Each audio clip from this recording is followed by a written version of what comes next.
Hello friends, आप सभी का स्वागत है आपकी अपने यूट्यूब चैनल पे। आज की इस वीडियो में हमने देखने वाले हैं जो आपका जीके सेक्शन है, आपका जो एचपी टेट प्रिपरेशन जो हम कर रहे हैं आजकल, जो कंटिन्यू आपकी क्लास चल रही है। डेली 9 बजे आपको सुबह एक क्लास मिल जाती है, बाकी शाम को 5 बजे भी आपको एक क्लास मिल जाती है, लेकिन 1 से 2 दिन छोड़कर। बाकी कोशिश करेंगे कि अब कंटिन्यू आपकी जो है डेली 9 बजे भी एक क्लास होगी और शाम को 5 बजे भी एक क्लास होगी। तो चलिए बात करते हैं। क्वेश्चन आपके पास, किस वायसराय के शासनकाल में इल्बर्ट विल विवाद हुआ था? तो इल्बर्ट विल विवाद ये आपके रिपन के समय हुआ था। रिपन की अगर मैं बात करूँ तो 1880 से 1885 के बीच इसका शासनकाल देखने को मिला। अगर मैं बात करूँ कि ये आपका क्या था, क्या ये गवर्नर जनरल था, वायसराय था, क्या था ये, तो ये आपका था एक वायसराय। क्योंकि 1857 की जो क्रांति हुई थी उसके बाद जो 1858 में जो शासन है ब्रिटिश क्राउन के अंडर चला गया था, जिसमें आपके जो भारत के गवर्नर जनरल को वायसराय के नाम से उसको जो संबोधित किया गया। तो ये आपका एक वायसराय था। इसके अलावा मैं आपको बता दूं, जो आपके जितने भी गवर्नर जनरल है, भारत के वायसराय है, बंगाल के गवर्नर जनरल है, ये जितने भी आपके क्वेश्चन इसके ऊपर अलग से मैंने वीडियो बनाई है, डिटेल में समझाया है कैसे इसको आप याद रखते हैं, इनका जो शासनकाल किस क्रम में इसको याद करेंगे, इसके ऊपर एक अलग वीडियो आपके लिए जल्दी मिल जाएगी। आपको व्हाइट बोर्ड के थ्रू इसको मैं समझाने वाला हूँ। अगला प्रश्न देख लेते हैं। ये जीके सेक्शन हम कर रहे हैं और इसमें आपका एसएसटी का भी कुछ पार्ट आपका जो है इसमें जो है कवर हो जाएगा, तो आप इसको वीडियो को देख सकते हैं। आपकी कोई भी स्ट्रीम है, मेडिकल है, नॉन मेडिकल है, कोई भी है, आर्ट्स है, तो आप इसको देख सकते हैं। आपका जेबीटी कमीशन है, इवन आपके अगर मैं बात करूँ एचपी बोर्ड जो धर्मशाला आपका जो है 8 विषयों में टेट की परीक्षा करवाता है, उन सभी के लिए ये क्वेश्चन आपकी जो है काफ़ी हेल्पफुल रहने वाले। साथ ही जो है एचपीपीएससी और एचपीएसएससी ये जो एग्ज़ाम कंडक्ट होते हैं एचपी के, उनमें भी ये क्वेश्चन आपके देखने को मिल सकते हैं। अगले प्रश्न की बात करते हैं। अगला प्रश्न आपके पास, किस राष्ट्रवादी नेता ने poverty un British rule in India नामक पुस्तक लिखी? तो इंपॉर्टेंट है, ये बुक किसके द्वारा लिखी गई थी? तो ये आपके दादा भाई नौरोजी द्वारा लिखी गई थी। ये क्वेश्चन आपको डायरेक्ट मैं अपने नोट से प्रोवाइड करा रहा हूँ, तो हो सकता है कि थोड़ा सा आपको जो है लिखाई में भी प्रॉब्लम हो सकती है, लेकिन इंपॉर्टेंट यहाँ पे यह है कि आपके जो है क्वेश्चन क्लियर होने चाहिए। अगला प्रश्न है, इससे पहले आपको मैं बता दूं, दादा भाई नौरोजी इनको ग्रैंड ओल्ड मैन के नाम से भी जाना जाता है। इंपॉर्टेंट है, ये फैक्ट भी आप याद रखिएगा। बाकी जो अगर मैं बात करूं, जो इन्होंने सबसे पहले जो आकलन किया था जो हमारी ये इनकम का, या फिर कहे कि औसत प्रति व्यक्ति आय जो है उसका आकलन सबसे पहले दादा भाई नौरोजी द्वारा किया गया था इंडिया की अगर मैं बात करूँ। इसके अलावा जो है अगला प्रश्न देख लेते हैं। सत्यशोधक समाज के संस्थापक कौन है? इंपॉर्टेंट है, सत्यशोधक समाज के संस्थापक आपके महात्मा ज्योतिराव फुले है। इसके अलावा जो एक सर्वोदय आंदोलन है वो विनोबा भावे है। दोनों अलग है, सत्यशोधक अलग है, विनोबा भावे किससे? सर्वोदय आंदोलन से। तो ये दोनों क्वेश्चन आपने याद रखने हैं, इंपॉर्टेंट है आपके लिए। ऑप्शन में दोनों एक साथ नाम देखने को मिलते हैं, विनोबा भावे भी और आपका जो है कौन सा इसमें महात्मा ज्योतिराव फुले भी, तो आपने इसको याद रखना है। अगला प्रश्न है आपके पास, गदर आंदोलन के नेता कौन थे? तो गदर एक पार्टी थी, गदर पार्टी आपने नाम सुना होगा। गदर आंदोलन के जो नेता थे, मुख्य नेता कौन थे? तो ये आपकी लाला हरदयाल थे। 1913 में आपकी ये जो है अस्तित्व में आई थी और ये फ्रांसिस्को से ये संबंधित है, तो ये आपने याद रखना है। गदर आंदोलन आपकी कहाँ से जो शुरू हुआ था? ये आपकी फ्रांसिस्को से। इंपॉर्टेंट है, इसको आपने याद रखना है। निम्नलिखित आंदोलनों में से सर्वप्रथम कौन सा आंदोलन गठित हुआ? तो इसके लिए जो इंडियन नेशनल मूवमेंट है अलग से मैंने वीडियो बनाई है, तो आपको वो जो है जाकर प्लेलिस्ट में मिल जाएगी। वो सभी वीडियो एक लिस्ट आपको जो है एक बार प्लेलिस्ट में जाकर वो सभी अलग अलग फोल्डर में बने हैं। हिस्ट्री, पॉलिटी, आपका जो भी आपके सब्जेक्ट है उसके अनुसार आप एक बार उन वीडियोज़ को जाकर देख लेना। आपको मटेरियल सभी प्रोवाइड पहले ही करवा दिया गया है। अगर आप फिर भी नहीं देखते तो ये आपकी अपनी जो है गलती हो सकती है, बाकी आपको प्रोवाइड मैंने सब कुछ करवा दिया है। भारत छोड़ो आंदोलन छोटा मोटा देख लेते हैं क्या है, बाकी इंडियन नेशनल मूवमेंट में मैंने ये पहले ही ऑलरेडी कवर करवा दिया है। तो ये आपका 1942 में था। इसके अलावा सविनय अवज्ञा आंदोलन आपका 1930 में, जो कि आपका डांडी मार्च भी आपको इसको कह सकते हैं। ये डांडी मार्च की अगर मैं बात करूं तो टोटल कितने अनुयायी थे? 78 अनुयायी थे महात्मा गांधी के, प्लस 1 खुद आपके जो है कौन गांधी जी थे। तो टोटल कितने लोग थे डांडी मार्च में? 79। तो ये क्वेश्चन भी आपसे एग्जाम में देखने को मिल सकता है। आगे चलते हैं। आगे आपके पास स्वदेशी तथा बहिष्कार आंदोलन, तो ये आपका 1905-1906 से रिलेटेड था। ये भी मैंने आपको डिटेल में बताया है कि क्या क्या आपका कब था, तो उन वीडियोस को एक बार आप जाकर देख लेना। ज़्यादा डिटेल में इस वीडियो में मैं नहीं बता सकता क्योंकि आपका जो जीके सेक्शन आपका बहुत बड़ा है, तो आज मैं कोशिश करूँगा कि आपके जो 50+ क्वेश्चन ही हम इसमें कवर करें। आगे है आपके पास असहयोग आंदोलन 1920 में ये आपका चलाया गया था और एक जो घटना घटी 5 फरवरी 1922 को चोरा चोरी नामक स्थान पे एक पुलिस थाने को जो है आग लगा दी की थी, जिसके बाद जो है इस आंदोलन को वापस लेना पड़ा। ये भी इम्पोर्टेंट है, आपको ये पता होना चाहिए। महात्मा गांधी ने किस वर्ष अहमदाबाद में जो है आपके साबरमती आश्रम की स्थापना की? देखिए ये 2 क्वेश्चन बनते हैं आपके इससे। एक तो है आपके महात्मा गांधी ने अहमदाबाद में साबरमती आश्रम की स्थापना कब की? तो स्थापना की गई थी इनके द्वारा 1915 में। बुक्स में अलग अलग तथ्य है तो इसमें आप जो कंफ्यूज नहीं होना। 1915 में अहमदाबाद में साबरमती आश्रम की स्थापना की गई थी। इसके बाद जो है 1917 में क्या हुआ, उस आश्रम को जो है साबरमती नदी के किनारे जो है उसको जो है स्थानांतरित किया गया, या उसको जो साबरमती नदी के आसपास जो उसको फिर से बनाया गया 1917 में। 2 अलग अलग फैक्ट याद आपने रखने हैं। हाँ, अगर आपके पास ऑप्शन में 1915 और आपके पास 16 नहीं है, इसके अलावा जो 1917 आपके पास नहीं है, तो आपके पास ऑप्शन में 1916 दिया है, तो ये नियर बाय आप इसको लगा सकते हैं। तो इस तरह से ये क्वेश्चन मैक्सिमम कन्फ्यूजन ही रहता है। हर किसी एग्जाम में ये क्वेश्चन देखने को मिला है, लेकिन हर किसी आंसर की में इसके जो आंसर आपको अलग अलग देखने को मिलेंगे। बाकी फैक्ट आपको मैंने बता दिया किस फैक्ट के आधार पर आपका जो है आंसर दिया जाता है। 1933 में गांधी जी ने जिस पत्रिका का प्रारंभ किया, तो सबसे पहले जो हरिजन जो आपकी पत्रिका है वो किसके द्वारा प्रकाशित की गई या किसकी पत्रिका है? तो यह महात्मा गांधी की पत्रिका है। इसका जो प्रकाशन जो है कब से प्रारंभ किया गया? 1933 से। तो यहाँ पे आपके 3 क्वेश्चन बन के सामने आते हैं, जैसे कि हरिजन पत्रिका का जो है प्रारंभ किसने किया? तो ये प्रारंभ किया था गांधी जी ने। कब किया? 1933 में किया। तो ये आपने ध्यान रखना है। बाकी एक क्वेश्चन आपका डायरेक्ट यही बन गया, 1933 में गांधी जी ने जिस पत्रिका का प्रारंभ किया उसका नाम क्या था? तो ये था आपका हरिजन। महात्मा गांधी ने भारत में सर्वप्रथम कहाँ पर सत्याग्रह किया? तो पहली बार जो सत्याग्रह का प्रयोग है महात्मा गांधी द्वारा भारत में चंपारण सत्याग्रह में किया गया, जो कि आपका 1917 में हुआ था। इंपॉर्टेंट ये आपने याद रखना है। इसके अलावा खेड़ा सत्याग्रह, इस तरह के जितने सत्याग्रह ये आप इसको याद रख सकते हैं। अगला प्रश्न आपके पास, महात्मा गांधी का राजनीतिक गुरु कौन था? तो महात्मा गांधी के राजनीतिक गुरु पूछे गए, तो राजनीतिक गुरु थे आपके गोपाल कृष्ण गोखले। इंपॉर्टेंट हो जाता है आपके लिए। इसके अलावा आध्यात्मिक गुरु अगर आपसे पूछे जाए तो आध्यात्मिक गुरु थे आपके, वो मैं आगे इस वीडियो में आपको बताने वाला हूँ। वो क्वेश्चन अलग से मैंने इंक्लूड किया है। बाकी मैं बता दूँ, अगर आप आगे तक नहीं देखते तो आध्यात्मिक गुरु कहा जाता है लियो टॉल्स्टॉय को। आगे चलते हैं। महात्मा गांधी ने हिंद स्वराज में किसकी कड़ी आलोचना की? तो हिंद स्वराज में आपकी महात्मा गांधी की है। तो हिंद स्वराज में जो है महात्मा गांधी ने आलोचना की संसदीय शासन प्रणाली की। इंपॉर्टेंट है, आपने याद रखना है।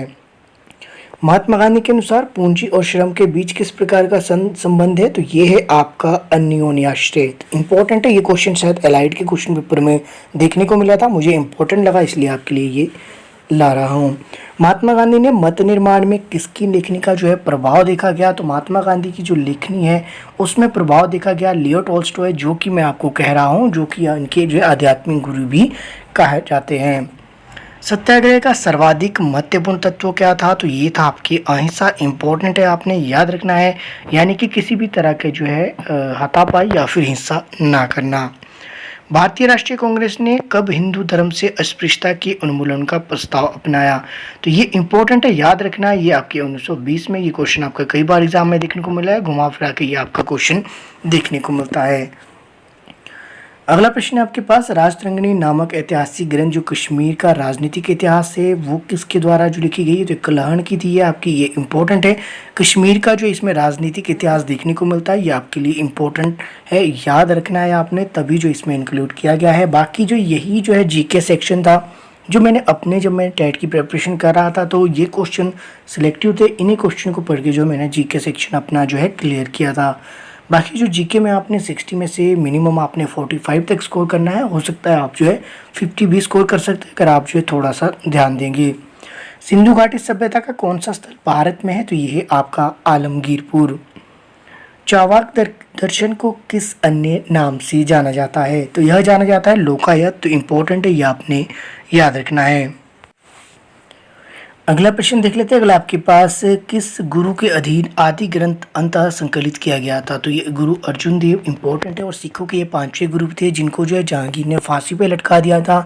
जहांगीर के पुत्र खुसरो की जो इन्होंने मदद की थी विद्रोह के समय, जो कि इनके जो है फांसी का जो है कारण भी बना था। ये क्वेश्चन भी आपसे पूछा जा सकता है। बाकी ये भी पूछा जा सकता है कि ये कौन से गुरु थे? तो ये सिखों के पांचवें गुरु थे गुरु अर्जुन देव। अंकोर वाट का प्रसिद्ध मंदिर किस देश में है? तो ये आपकी कंबोडिया में। इंपॉर्टेंट है आपके ये मंदिर से रिलेटेड क्वेश्चन आपका देखने को बन सकता है, क्योंकि आपका जो कल्चर है इंडियन कल्चर, वहाँ से क्वेश्चन आपकी HP टेट प्रिपरेशन अगर आप कर रहे हैं तो उसमें देखने को जरूर मिलते हैं। गुप्त काल में किसने अमरकोश नामक ग्रंथ की रचना की? तो गुप्त काल में जो है किसने अमरकोश नामक ग्रंथ की रचना की? तो अमर सिंह द्वारा की गई थी। इंपॉर्टेंट है, अमरकोश किसने लिखा? अमर सिंह ने। हर्षवर्धन के शासनकाल में कौन जो चीन से भारत आया था? तो ये हैंनसेंग आया था। 606 से 647 तक ये रहा। याद रख सकते हैं तो रख लेना, नहीं तो हर्षवर्धन के शासनकाल में हैंनसेंग, यानी कि दोनों का नाम ह से शुरू होता है, इसको आप ऐसे भी याद रख सकते हैं अगर आपको जो हैंनसेंग याद नहीं होता है। अगला प्रश्न है आपके पास, मुगल बादशाह अकबर का मकबरा कहाँ है? तो ये मकबरे आपको 3 से 4 वीडियो में ऑलरेडी मैंने कवर करवा दिया। बाकी जो अकबर का मकबरा कहाँ है? तो ये आपके सिकंदरा में है।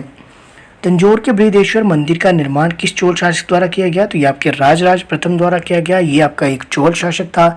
इंपॉर्टेंट है ये आपके लिए। विश्व में न्यूनतम वर्षा जो है किस मरुस्थल में दर्ज की गई? तो ये आटाकामा में है। जो सबसे कम जो है मरुस्थल जो है आपकी वर्षा दर्ज की गई है पूरे विश्व में, तो ये आटाकामा में। इंपॉर्टेंट है। इसके अलावा जो सबसे कम तापमान अगर भारत की बात करें तो ये आपका द्रास में जो है रिकॉर्ड किया गया है। इसके अलावा जो अधिकतम वार्षिक तापमान की अगर मैं बात करूँ तो ये है याकुत्स्क। अगला प्रश्न देखते हैं। अगला आपके पास, सामान्यतः ओले कौन सी बादल से बनते हैं? तो आपकी जो बादल है, बादलों के भी प्रकार होते हैं कि किस बादलों की वजह से जो बिजली और कड़कड़ाहट होती है और किस वजह से आपके ओले पड़ते हैं। तो यहाँ पे ओले आपके बताया गया है कि कौन से जो है ओले कौन से बादलों से आपकी जो सामान्यतः बनते हैं। तो ये बनते हैं कपासी वर्षा बादल। सर्वाधिक महाद्वीपीय शेल्फ का विस्तार किस महासागर में है? तो ये आर्कटिक महासागर में सर्वाधिक महाद्वीपीय शेल्फ का विस्तार। तो माफ कीजिएगा, ये थोड़ा सा जो है बोलने में प्रॉब्लम हो रही है।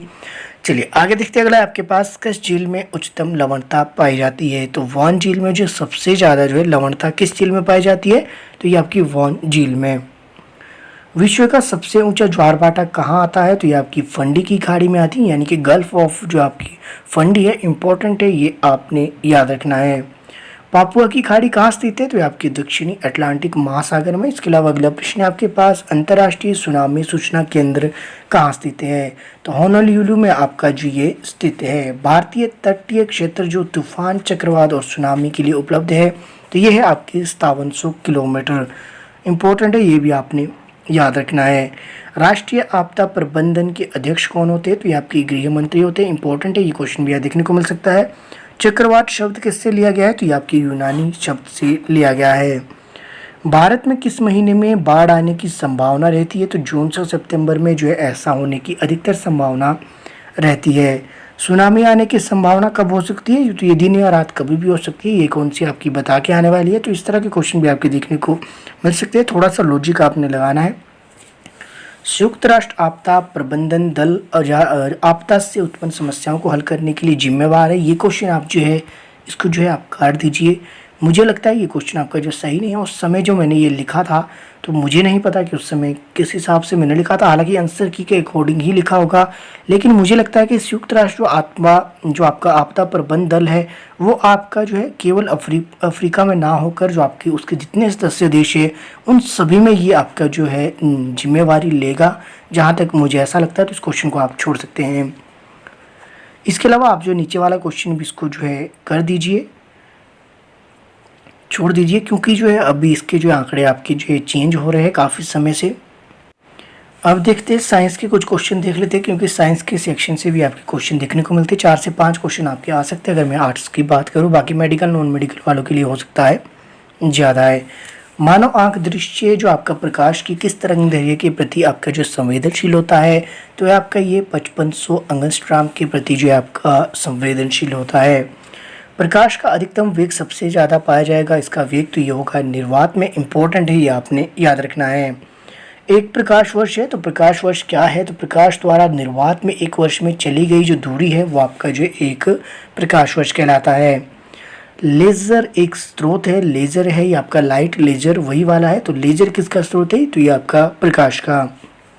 एक कार का पृष्ठ दृष्टि दर्पण होता है, तो ये आपका होता है उत्तल। इंपॉर्टेंट है, पीछे के जो आपकी जो है व्यू दिखाता है, आपकी रियर मिरर जो होते हैं उसमें आपके जो उत्तल दर्पण का प्रयोग किया जाता है। इम्पोर्टेंट है, ये आपने याद रखना है। हवा का एक बुलबुला पानी में व्यवहार करता है तो एक अपसारी लेंस की तरह। अपसारी लेंस और अपसारी लेंस ये दोनों अलग अलग है, तो इम्पोर्टेंट है। अगर आप इसको याद करना चाहें तो इसको जो है एक बार डिटेल में देख लेना। उत्तर लेंस अवतल लेंस ये भी इम्पोर्टेंट है और ये दोनों जो है एक दूसरे से रिलेटेड है। देखिए उत्तर लेंस अलग है, अवतल लेंस अलग है, ये इम्पोर्टेंट है, ये आपने याद रखने हैं। बाकी मैं कोशिश करूंगा इसके ऊपर एक अलग सी वीडियो बनाए। बाकी एलाइड का क्वेश्चन पेपर मैंने एक सॉल्व किया था, उसमें मैंने ये डिटेल में बताया। अगर आप जो देखना चाहें तो एलाइड का क्वेश्चन पेपर भी आप जाकर देख सकते हैं। आपको जो प्लेलिस्ट में मिल जाएगा सभी के अलग अलग फोल्डर, उसमें आपको प्रीवियस ईयर क्वेश्चन पेपर भी मिल जाएंगे। इंद्रधनुष दिखता है तो सूर्य के प्रकाश के विक्षेपण के कारण जो है आपका इंद्रधनुष आकाश में दिखता है। उत्तर लेंस प्रयुक्त होता है तो दूरदृष्टि दोष सही करने के लिए जो आपका कौन सा लेंस होता है, तो ये आपका होता है उत्तर लेंस। वस्तुएं प्रकाश में दिखाई देती है किस कारण, तो प्रकीर्णन के कारण। इंपॉर्टेंट है, ये आपने याद रखना है। कागज पर फिंगरप्रिंट पहचाना जाता है, इस पर फ्लोरिसेंट पाउडर के छिड़काव द्वारा इसे निरीक्षण किया जाता है किसके प्रकाश में, तो यह पराबैंगनी प्रकाश में। इसके अलावा अगर आप देखें तो इसमें नीचे है तड़ी छड़ बनाए जाते हैं तो ये धातु के बनाए जाते हैं। वहीं सामान्य शुष्क सेल में इलेक्ट्रोलाइट होता है तो अमोनिया क्लोराइड। इसके अलावा स्थायी चुंबक जो है किसके बनते हैं, तो ये आपके सबसे अच्छा पदार्थ इसके लिए होगा Alnico. Frequency of AC mains in India is जी 50 हर्ट्ज की ये होती है, इंपॉर्टेंट है। Medium frequency of the band stand for 300 से 3000 KH होगा, ये इंपॉर्टेंट है, ये भी आपने जो है याद रखना है, इसको आप छोड़ दीजिए।